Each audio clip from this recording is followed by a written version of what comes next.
Hi guys, welcome back to Gracie's podcast. Today we are going to be talking about something that is super sad. Alright, well, let's get started. Today we are going to be talking about the last wagon.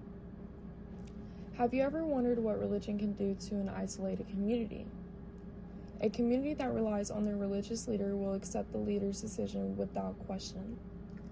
There have been many instances of this throughout history. One example to explore is the massacre at Mountain Meadows.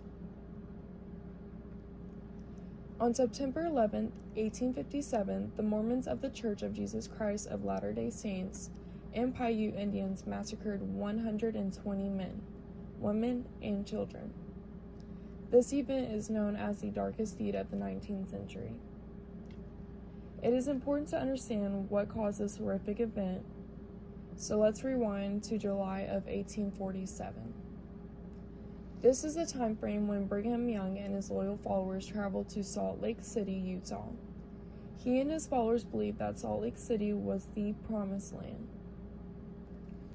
By the year 1850, a territorial government was formed with Brigham Young as its first governor. Brigham Young created laws based solely on his point of view. There was no separation between church and state. Young was a vicious prophet that endorsed theocracy, polygamy, and advocated for the doctrine of blood atonement. Blood atonement is the killing of people who commit certain sins as the only way of saving their damned souls. John Cradlebaugh stated that the mind of one permeates the whole mass of people and subjects to its unrelenting tyranny, the souls and bodies of all. It reigns supreme in church and state, in morals, and even in the minutest domestic and social agreements. Brigham's house is at once tabernacle, capital, and harem. Brigham himself is king, priest, loyal, and chief polygamist. Basically, what John Cradlebaugh is trying to say is that what Brigham Young is doing is wrong, and that he does not agree with it whatsoever, and that he's saying that John Cradlebaugh is his own king. In early 1856, Brigham Young launched the Reformation. What is the Reformation, you may ask? Reformation is defined as a campaign to arouse religious consciousness in this case.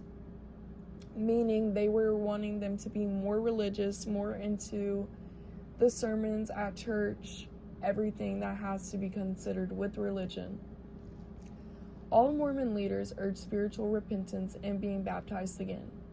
Anyone who didn't agree was kindly invited to leave Utah. The most disturbing part of this campaign was the growing obsession with blood atonement. Brigham Young used to say, "If our neighbor wishes salvation, and it is necessary to spill his blood, spill it." His speeches also contributed to the culture of violence in this community. If they wanted to kill their neighbor just because they believed that what they were doing was wrong, they had every legal reason in this territorial government to do so. Everybody outside of this group thought this was crazy. They did not agree with it. They did not want this to happen. So everybody around the states would talk about this Mormon community. And so the government got involved. The president did not agree with this either. In 1857, the conflict between government officials and Mormons was at its peak. Young reinstated the territory militia called Nauvoo Legion. Because of this, all government officials fled Utah thinking they were going to be killed, because Nauvoo Legion gives them right to do what they want. It protects them legally. So, President Buchanan saw this as rebellion and ordered an army to go to Utah. During this, the Fancher Party, comprised of multiple extended family, left Arkansas by wagon, embarking on what they thought would be a long journey to California to reach their own promised land. Young met with Southern Indian chiefs in 1857, and, according to the diary of Dimmick Huntington, who was Young's brother-in-law and present at the meeting, Young encouraged the Indians to seize all of the cattle of any and all immigrants who traveled the southern route. This plan was very premeditated by Young prior to the meeting, because he had sent George H. Smith south with orders to let the Indians know that immigrants would be a threat for them as well as Young's community. The same day the meeting happened, the Fancher party of 140 immigrants camped 70 miles north of Mountain Meadows. Isaac Height learned of the Fancher party arrival and called a meeting stating that it was a will of authority to kill these immigrants.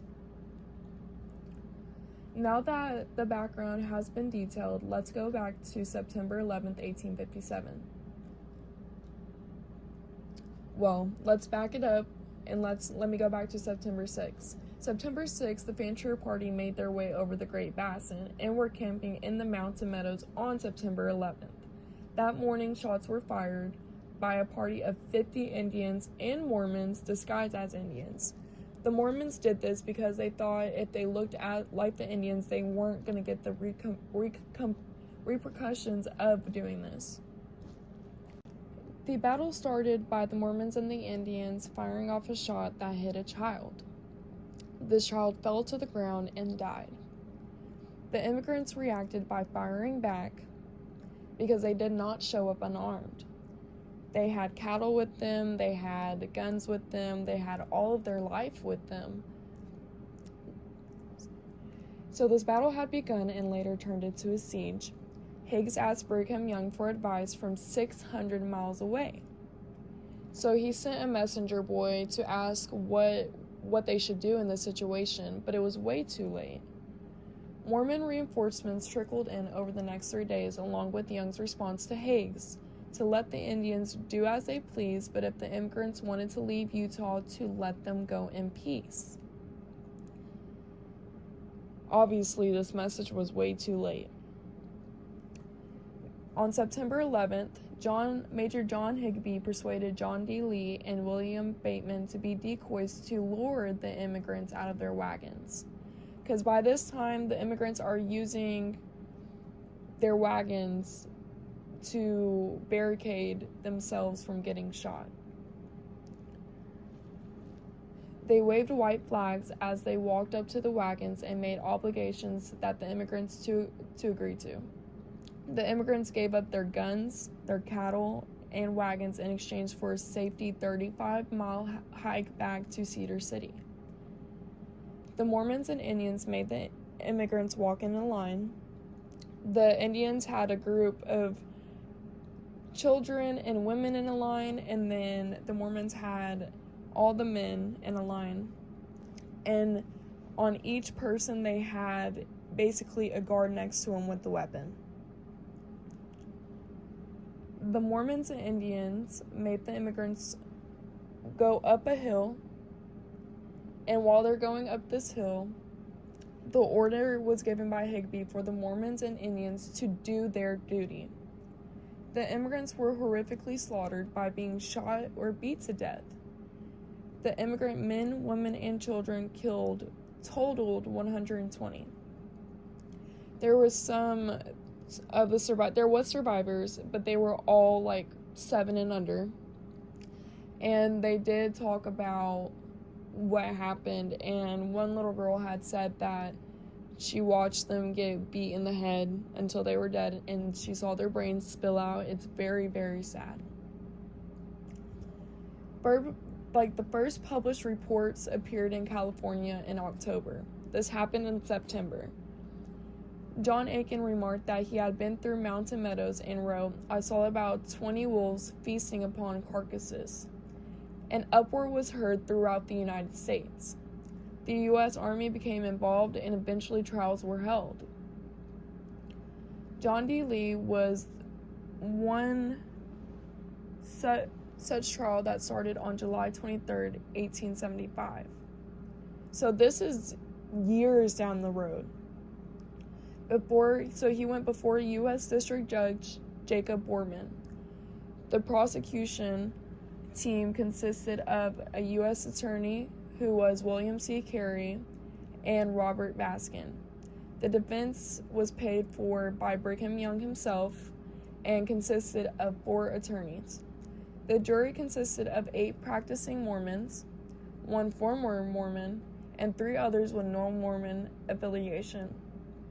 As you can see, this can be very hectic because it's like the Mormons will be siding with, of course, the Mormons. So I don't know why they thought it was a good idea to have Mormon juries, but it's what they had thought.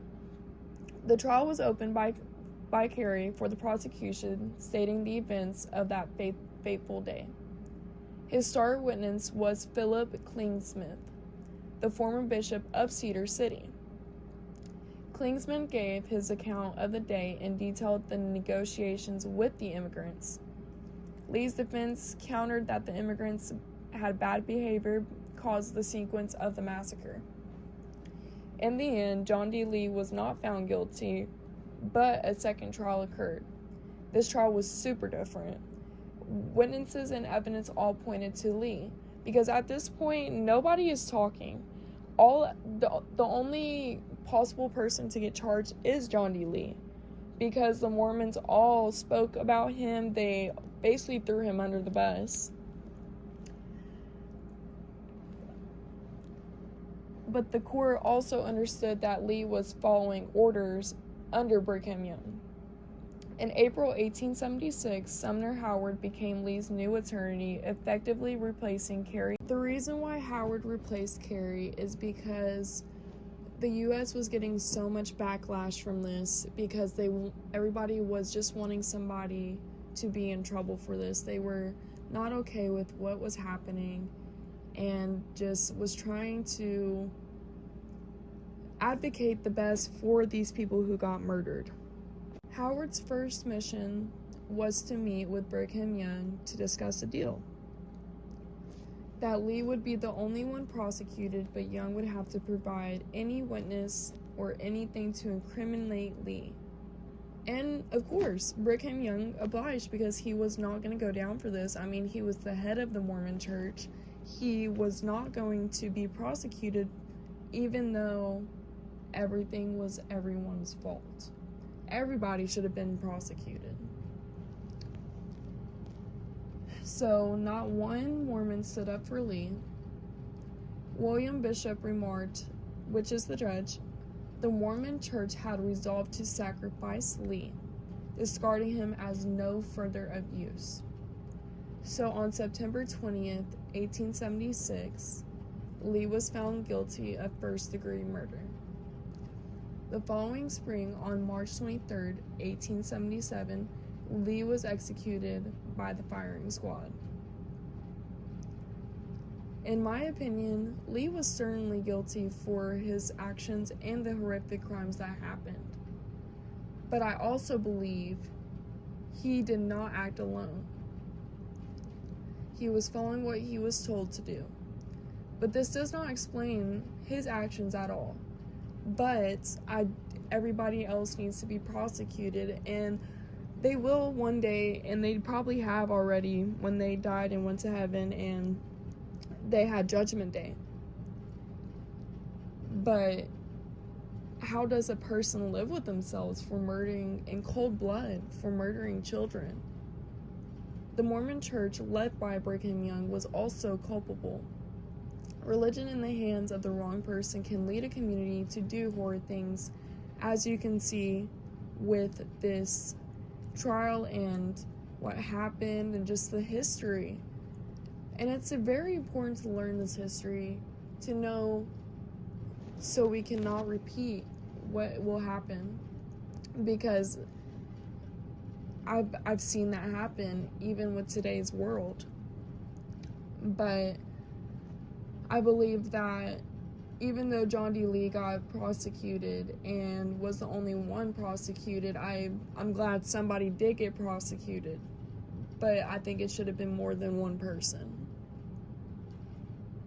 Now, the Mormon church today is not like the Mormon church like it was back in the day. But either way, everything is just very, very sad to listen about and to read about, but it's very important to know, like I was saying. But thank you guys so much for listening to my podcast, and come again.